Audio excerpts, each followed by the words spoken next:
Oi, pessoal, bom dia, tudo bem? Eu estou aqui organizado hoje para passar para vocês algumas características do Conilon. O Conilon ele é muito diferente do Arábica em diversos aspectos. Daria para ficar falando aqui 50 horas sobre isso, mas não é o objetivo aqui. O objetivo aqui é trazer para vocês um contexto que leve ao entendimento de como nós trabalhamos os números de safra no Conilon. No Arábica, nós temos colunas que são, pelo menos as 3 primeiras colunas, lá, Tri, cepa e esqueletamento. Nós usamos aquelas colunas e consideramos aquelas colunas com produtividade zero para os nossos estudos. Nós sabemos que isso é uma simplificação, que a realidade do campo é um pouco diferente, porém, na grande maioria das vezes, realmente é insignificante, e fazer a compensação disso nas outras categorias de lavoura no Arábica fica mais fácil. O Conilon, ele é diferente. O Conilon, ele tem uma técnica diferenciada.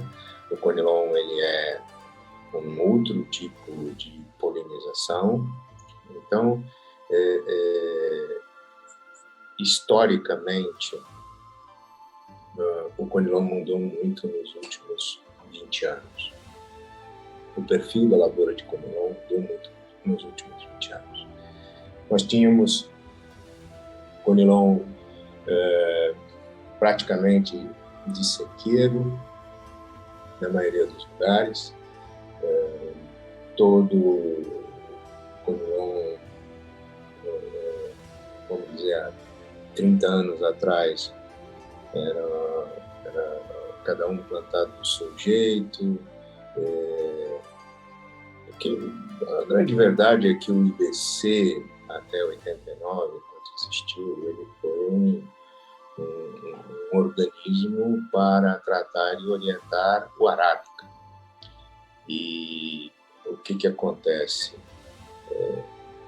As iniciativas técnicas que realmente trouxeram resultado para a cafeicultura do Conilon no Brasil aconteceram no fim da década de 90, alguma coisa assim. Então, só depois é que processos como clonagem, seleção de variedades, etc., e posteriormente irrigação, foram coisas que aconteceram muito depois e são, para falarmos de lavoura, ciclos de lavoura perene, trata-se de algo muito recente, né? Porém, é importante que todo mundo saiba que nós estamos estudando as safras recentes, as safras de agora. Então, nós temos que ter uma noção histórica do que aconteceu com esse parque cafeeiro, porém, nós precisamos tirar a fotografia atual de como ele está agora. Então, historicamente, era uma lavoura de sequeiro, com muitas variedades, muitos tipos,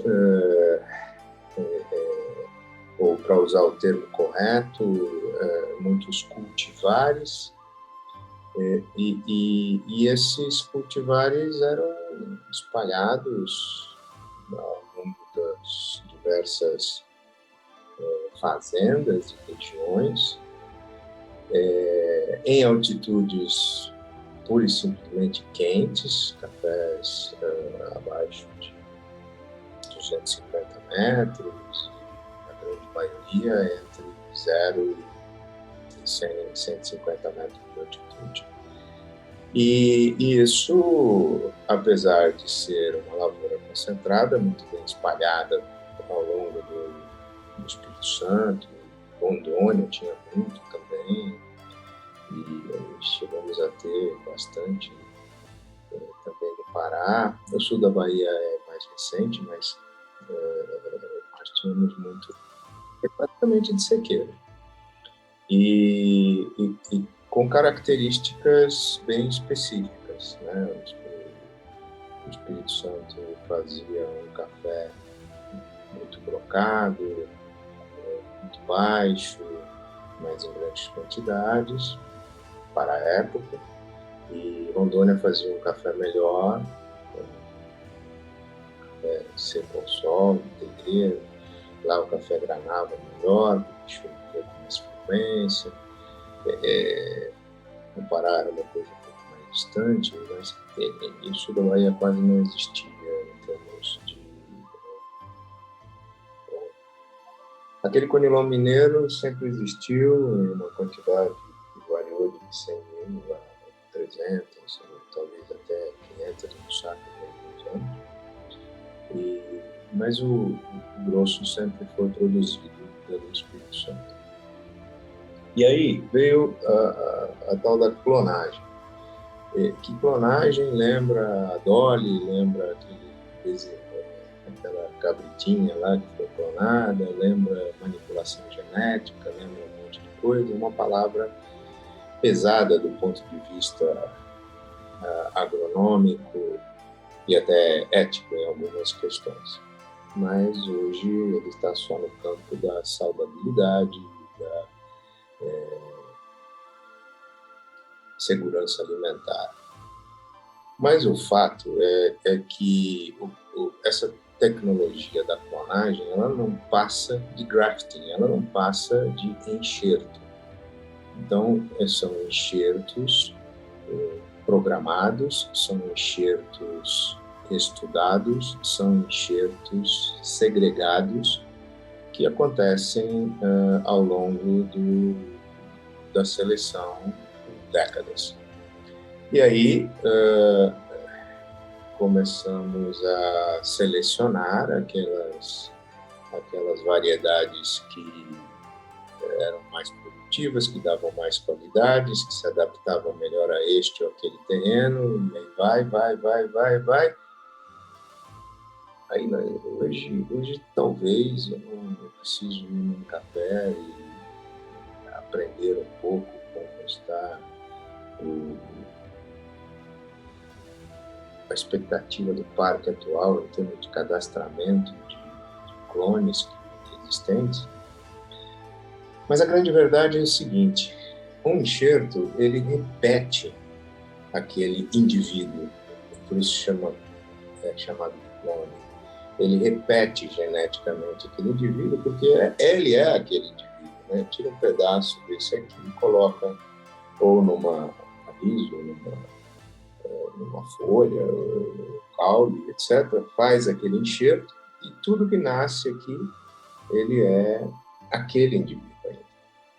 Então, nessa de ele é aquele indivíduo, sabe o que acaba acontecendo geneticamente e acaba acontecendo com essa flora produzida pelo café?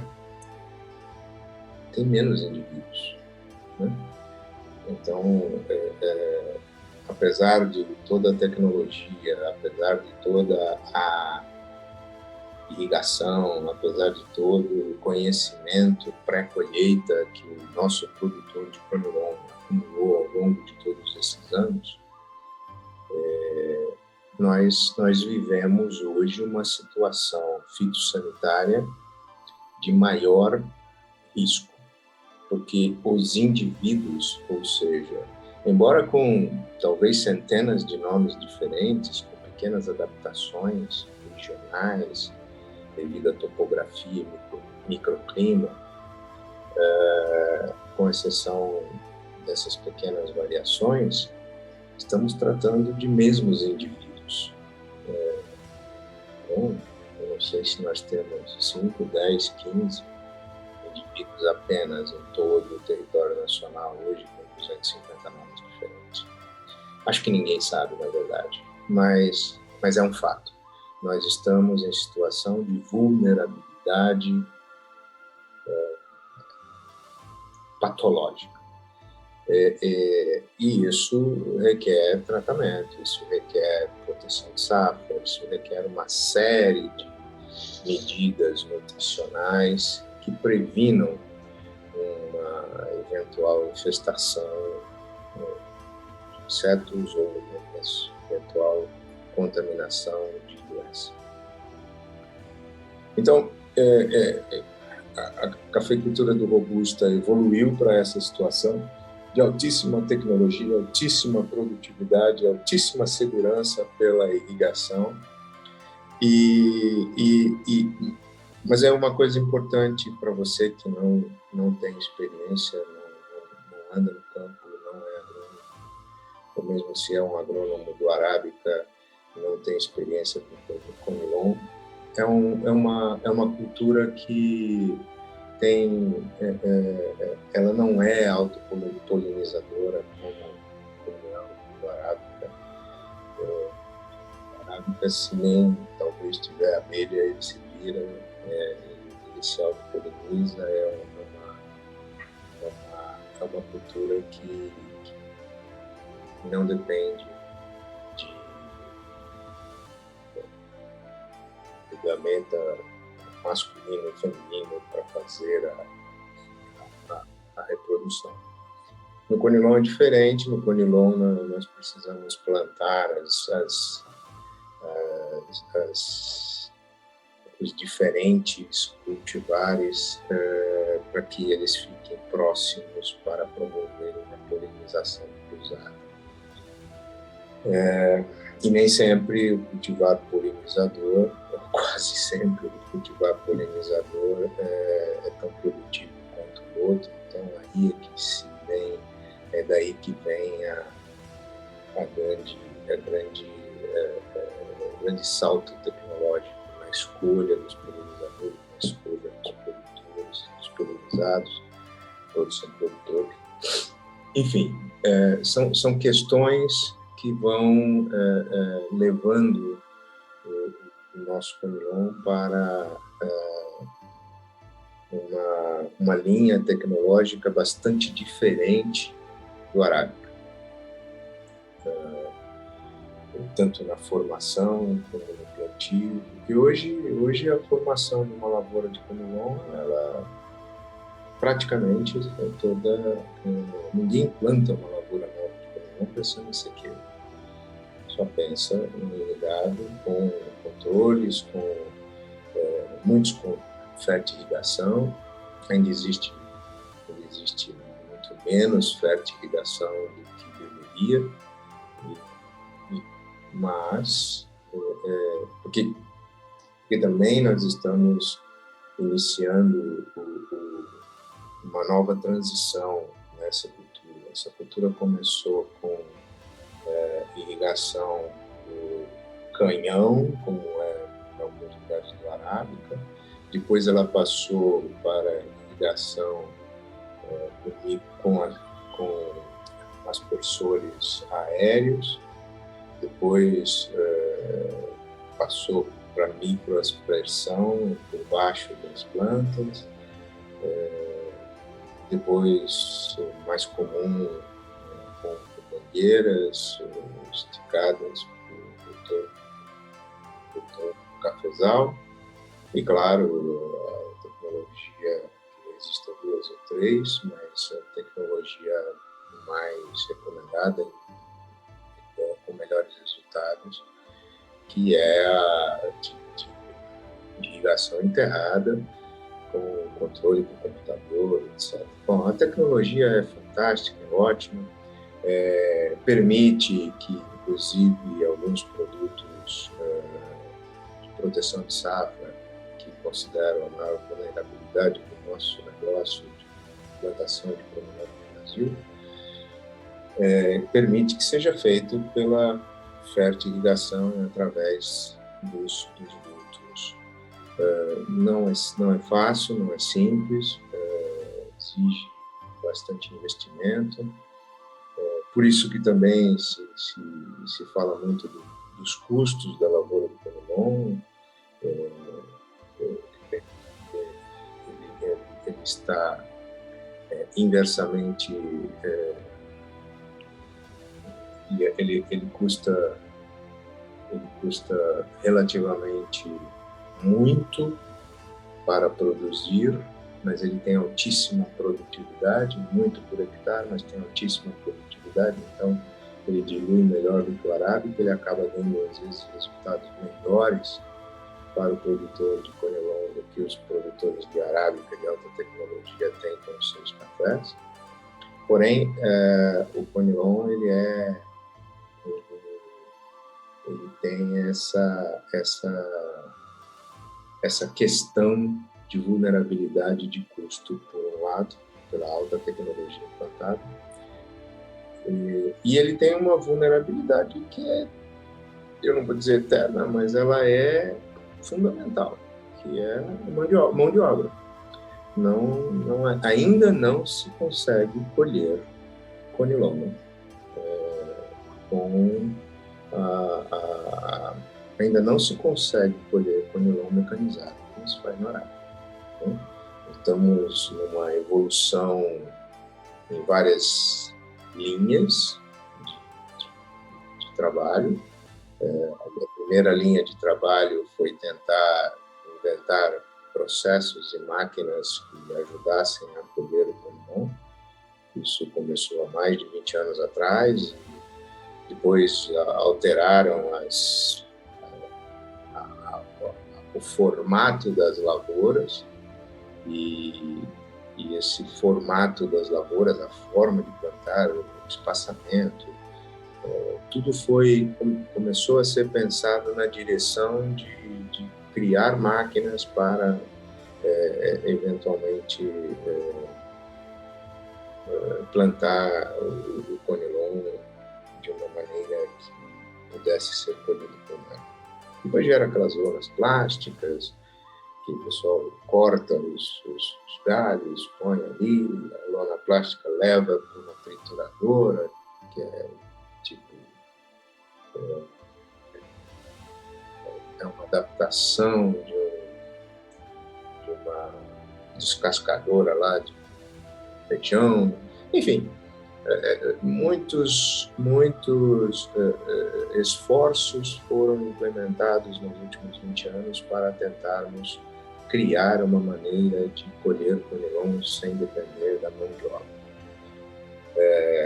Por que o conilon é assim?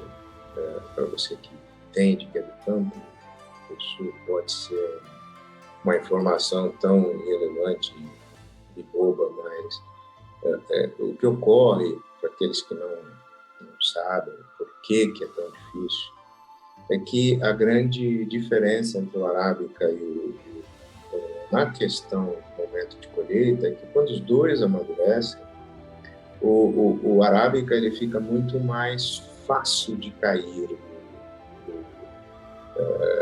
do pé. Ele tem aquele pedúnculo, né? Aquela hastezinha que liga o fruto ao galho, ele fica frágil e cai. Chega até a cair no chão se não for colhido rápido. O robusta fica lá e não cai. É muito forte e precisa ser arrancado. E não tem máquina que faça isso sem estragar o galho. Então isso é uma coisa, é uma característica importante do conilon, que obriga a cafeicultor a ter mão de obra, ou a contratar mão de obra, ou poder correr riscos de mão de obra que são sempre muito maiores do que os riscos de uma mecanização. Essa questão também é muito importante porque mexe muito no custo, porque você nunca vai saber o quanto que a mão de obra vai custar. Está cada vez mais difícil você encontrar mão de obra qualificada para colher o conilon localmente, porque graças a Deus, as áreas de plantio de conilon no Espírito Santo, no sul da Bahia, principalmente, têm sido prósperas. Então, a comunidade vai crescendo em volta e nem sempre os jovens das comunidades estão dispostos a seguir o caminho de seus pais, que eram colhedores, que agora são pequenos produtores, ou meeiros, que são aqueles caras que dão um serviço em troca de parte da produção de um produtor maior, mas eles não querem. Então, há necessidade de se importar mão de obra de outros estados e de outras regiões.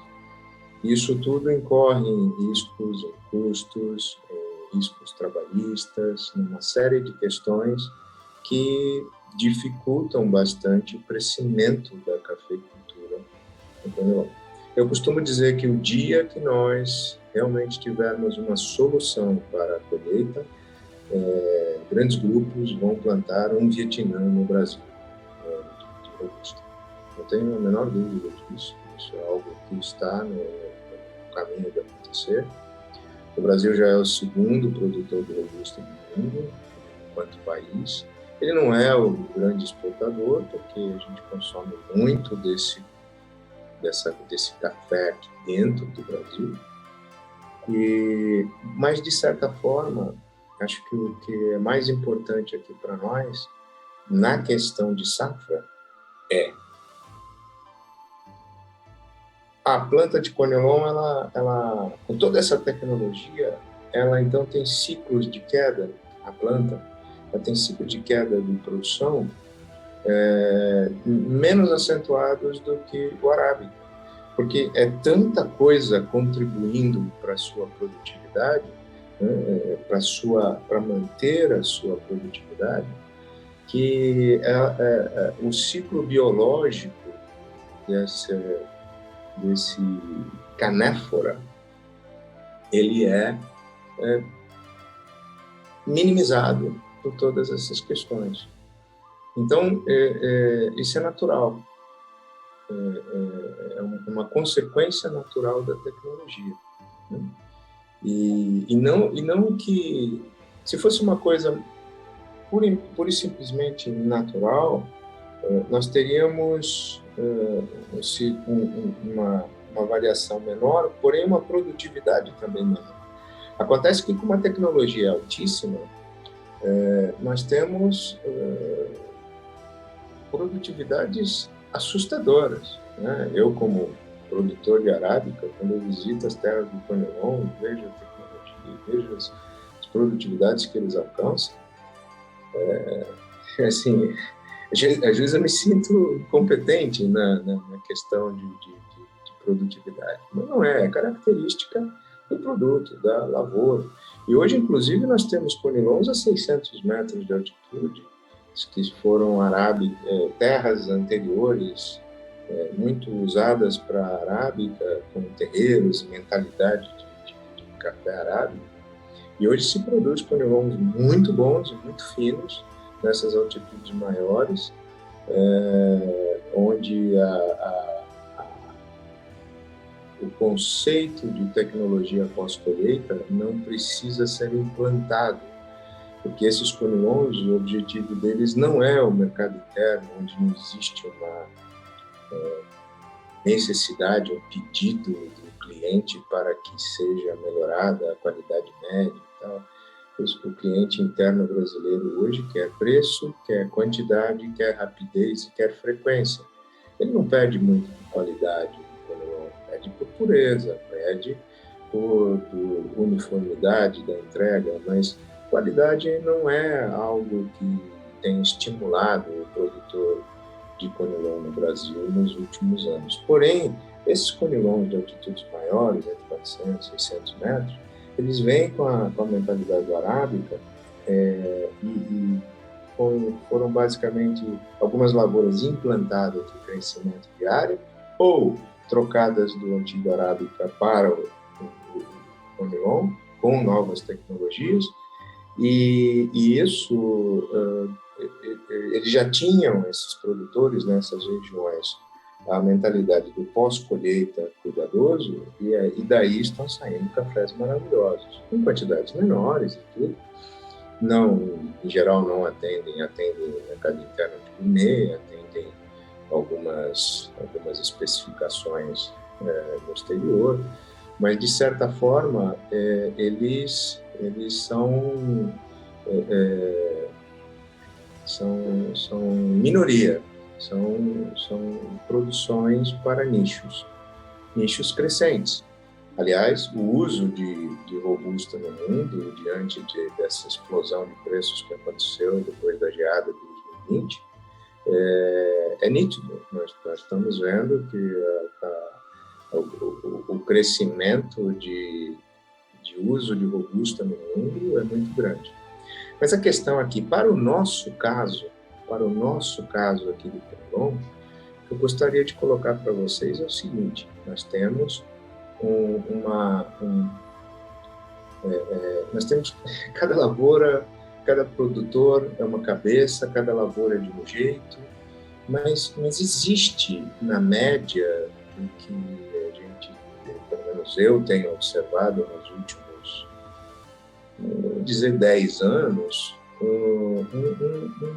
uma metodologia que tem dado certo. Existem variações dessa metodologia que estão sendo testadas por diversas razões, muitas das quais eu já coloquei aqui, mas, assim, em números muito genéricos,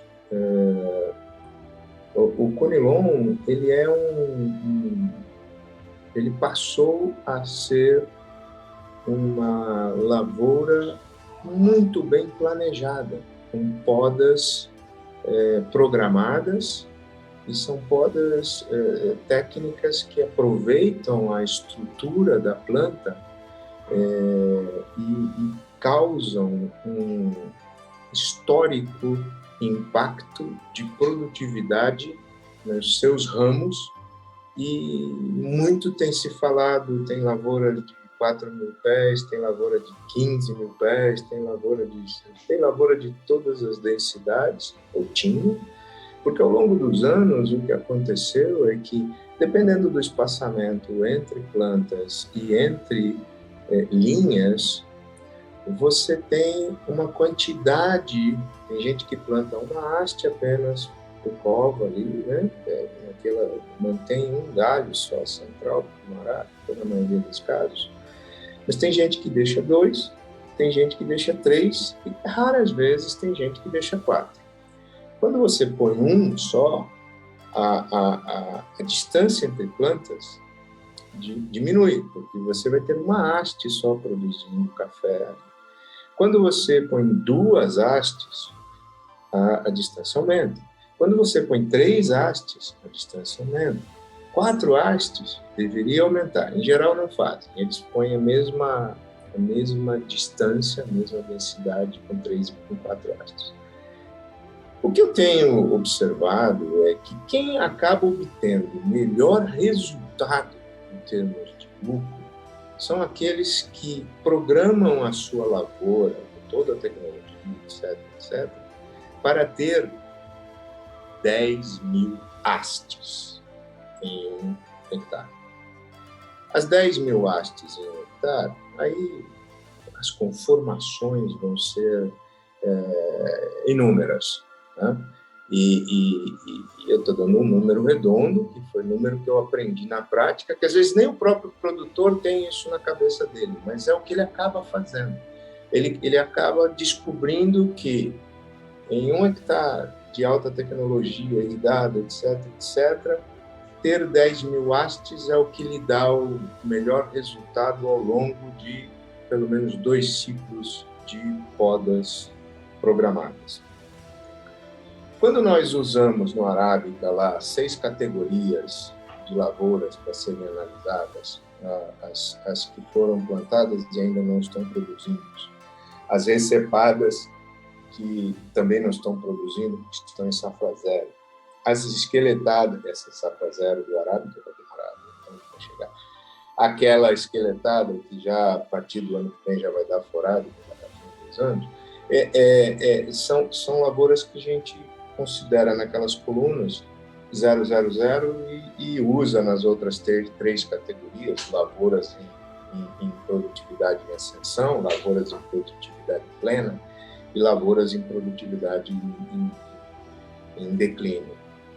Essas 6 categorias no Conilon, elas são diferentes, porque o Conilon está sempre produzindo praticamente. Fora a primeira coluna, que também produz muito mais do que o arábica, muito rápido, ele, por todas as questões tecnológicas, no Conilon nós temos uma coisa diferenciada na poda, que embora faça com que aquele ciclo biológico que eu mencionei seja observado em cada galho, em cada haste, ele é muito menos impactante no total por conta desses ciclos de poda.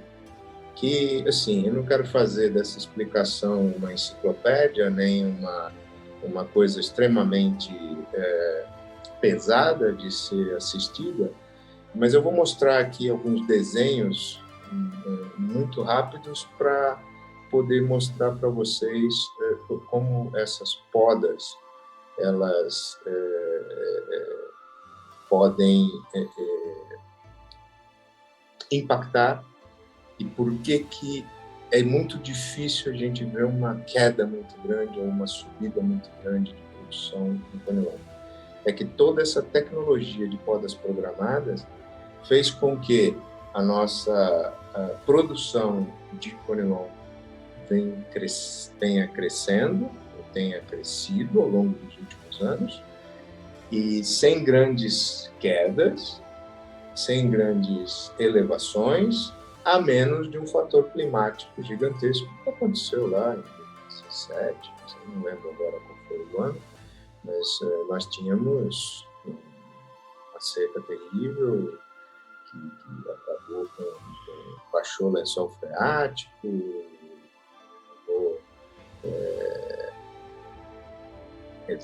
reservatórios de água para a agricultura, chegou a faltar água para as cidades, então houve até racionamento de uso na agricultura. É uma catástrofe que assolou não só o Conilon, mas regiões inteiras no Brasil, e a menos de acidentes climáticos desses, onde, puxa, você tem irrigação, mas não tem água, e aí tudo depende daquela fertilização do seu negócio, é uma catástrofe. E uma outra coisa importante que é bom falar, que é uma diferença estrutural do Conilon para o arábica, é que o produtor de Conilon, por questões regionais, por questões de desenvolvimento dos estados, por questões da importância do Conilon nos blends nacionais, portanto sempre tem comprador desse produto. Por várias razões, o produtor de Conilon ele tem conseguido diversificar a sua produção.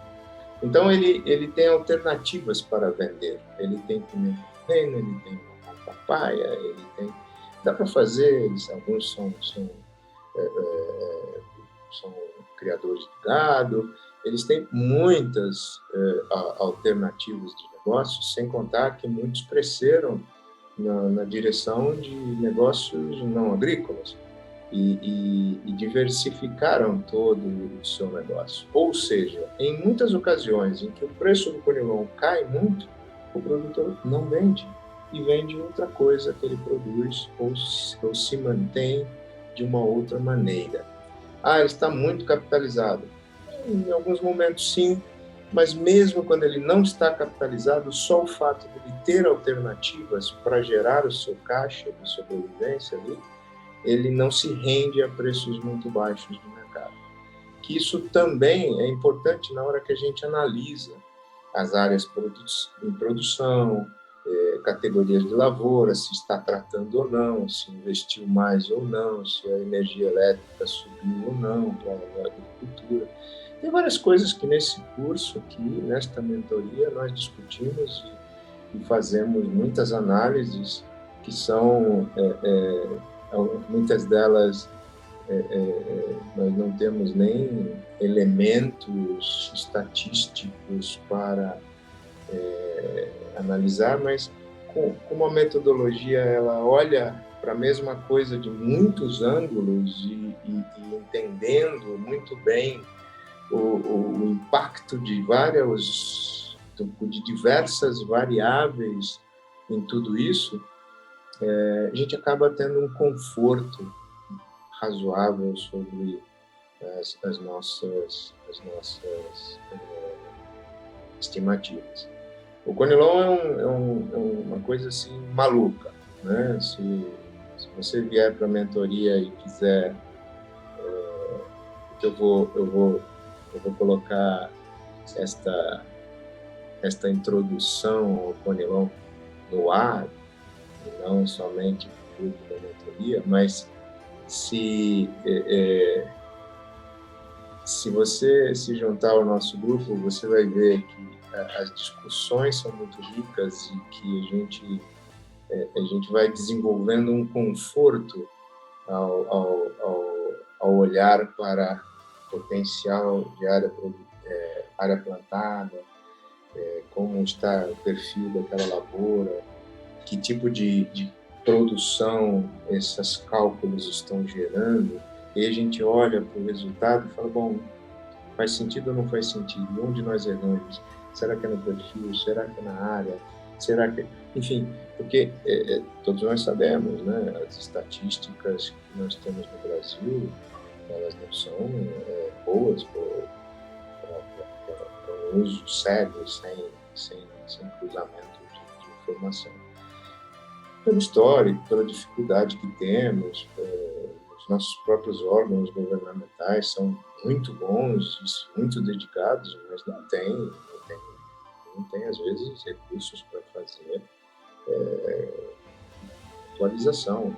Os dados que temos são dados autodeclarados, ou são visões regionais de órgãos muito bons, como o próprio Incapé tem no Espírito Santo.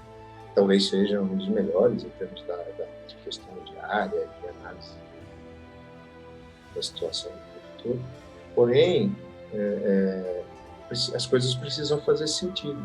E como a gente também acompanha preços de mercado e como o mercado está se comportando, e algo também como supply and demand, que é a oferta e procura do produto, enfim, todas essas coisas. Não estou dizendo que a gente olha tudo isso aqui, mas a gente olha fora e traz conclusões para cá de análise, pensando, e o produtor plantou mais ou não plantou mais? Substituiu tecnologia que subiu produtividade ou não? Subiu o custo, ele parou de usar, isso vai declinar a produtividade? São coisas que a gente consegue, de certa forma, antecipar e ter uma visão a respeito para dar conforto àquela safra que a gente está calculando.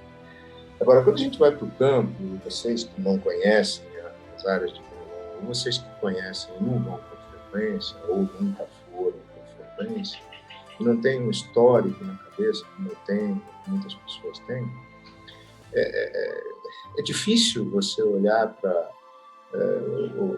assim, à primeira vista, você olhar para a área plantada de Conilon no Brasil e o total que é produzido, e você calcula uma média lá, você olha e fala assim, não é possível, porque a média eu vou chutar aqui, a média é 35 sacos, sei lá, não lembro nem quanto que é a média, porque eu procuro não memorizar essas coisas para não me influenciar.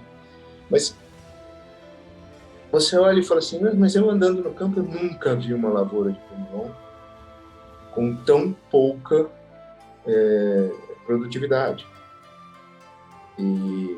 Então, mas eu já vi lavouras com 120 sacos de produtividade por hectare, 130.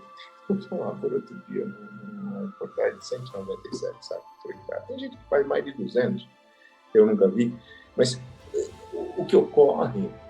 Mas olha, às vezes faz 200, mas no ano seguinte já não consegue fazer tudo isso porque está super adensado, ou porque fez ou seja, o que eu quero dizer é que aquele talhão ali onde fez 210 sacos, às vezes em 2 anos ele gastou tanto insumo, tanta energia, tanta água, tanto não sei o que em 2 anos o resultado daquela produtividade naquela área que deu aquela é menor do que num outro lugar onde ele fez lá seus 70, 80 sacos de média nos 2 anos e pôs o custo mais baixo possível, enfim. não é disso que estamos falando aqui, mas o que eu quero dizer é que a gente, quando estuda os números, a gente estuda esses números pensando em todas essas variáveis. Mas eu vou mostrar um quadro branco aqui com meia dúzia de desenhos, só para aqueles que não fazem ideia do que é a poda programada, tá bom? Então vamos lá, que desenho lindo, né? O que ocorre aqui é o seguinte, eu vou falar de desbastos que são... isso aqui é uma haste, tá? Isso aqui é uma haste.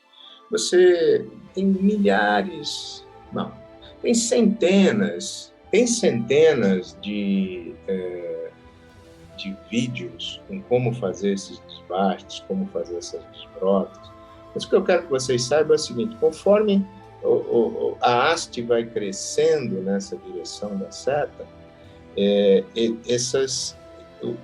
o que produziu antes é arrancado, é desbastado com facão, e para economizar a energia da planta, para que a energia seja canalizada para a haste e que aqui a produção se desenvolva, tá bom? Isso é uma coisa bem importante.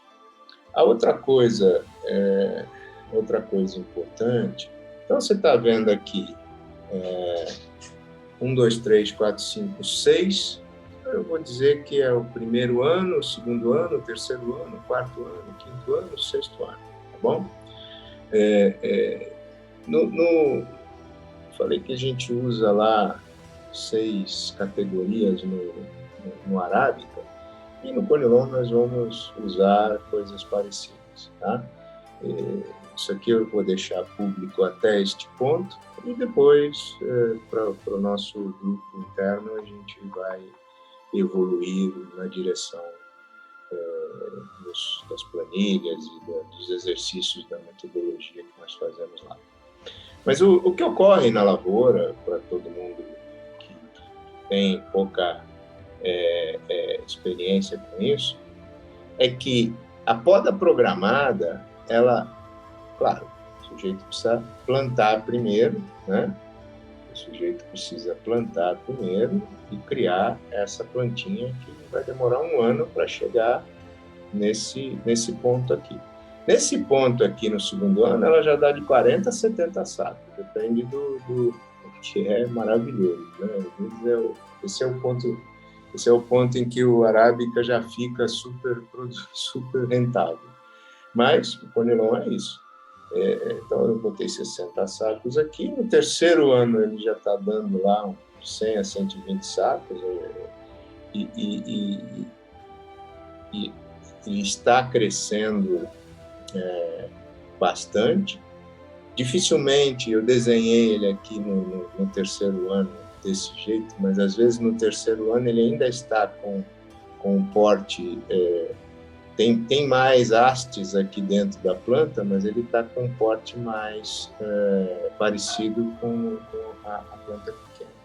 Mas aí o que acontece? No quarto ano começam a crescer brotos aqui dentro e as hastes vão abrindo, né? É claro que perde produtividade, mas as hastes de cima dão café e às vezes as de baixo começam a dar café já. Então você cai a produtividade, mas ela já está formando a próxima planta do próximo ciclo. Lá pelo quinto ano, quarto ano, depende muito de como acontecer isso, o sujeito vai lá, colhe a última safra dessas longas, né, e corta elas lá embaixo. Vocês podem ver isso no YouTube, tem mais de 100 vídeos a respeito disso. E aí, aqui embaixo já tem brotos, que estão mais bem preparados, com muito mais raiz, né, no sexto ano aqui, do que aquele que começou lá no segundo ano. Então, aí se inicia um novo ciclo desse de podas, e geralmente, depois de 2 ciclos desse, o produtor replanta, e aí ele já tem novos clones à disposição, ele vai e replanta um clone mais produtivo, com uma qualidade melhor, ou com uma característica fitossanitária melhor, mais resistente a doenças. E essa cafeicultura vem pujante e crescente desse jeito. Aí nós vamos ali calculando se deu 80 sacos, 60, 35, a média é assim, assado, e a gente vai olhando a safra do Conilon. Primeiro, geralmente, né, foto de Conilon é igual foto de pescador, né? Você só vê os peixes grandes. Mas no campo a gente vê os problemas das rosetas e tal, e as informações que a gente vai coletando de fontes boas, que realmente andam no mercado, e a gente vai colocando e vai comparando. Poxa, o parque está assim, tem tanto por cento nessa categoria, tanto por cento naquela, tanto por cento naquela. Cada categoria dessa produz X ou Y, quanto deu? A gente faz isso por município, né? Com base no banco de dados que a gente tem. E repito, o nosso objetivo não é produzir um número de safra, é dar conforto para quem analisa o número de safra com uma metodologia que permite olhar esses números de safra sob vários ângulos para termos uma consciência melhor de que, assim, não, realmente, a safra tem que estar nessa quantidade aqui, por causa dos serviços são meio variados. E é isso, tá bom? Eu espero que vocês tenham gostado. A cafeicultura do Conilon, eu gosto, eu amo arábica, eu sou produtor de arábica, trabalhei com arábica a maior parte da minha vida, mas o Conilon ele é pujante, ele é crescente, ele é importante, ele tem potencial de crescimento violento, e acho que na qualidade ele também está evoluindo violentamente, não só no Brasil, mas no mundo, e ele merece uma atenção especial, ele merece um pouco mais de conhecimento, e ele merece desenvolvimento dos seus negócios. Então, estou à disposição para fazer negócios, para ajudar pessoas e empresas a melhorarem seus resultados. Um grande abraço e até a próxima.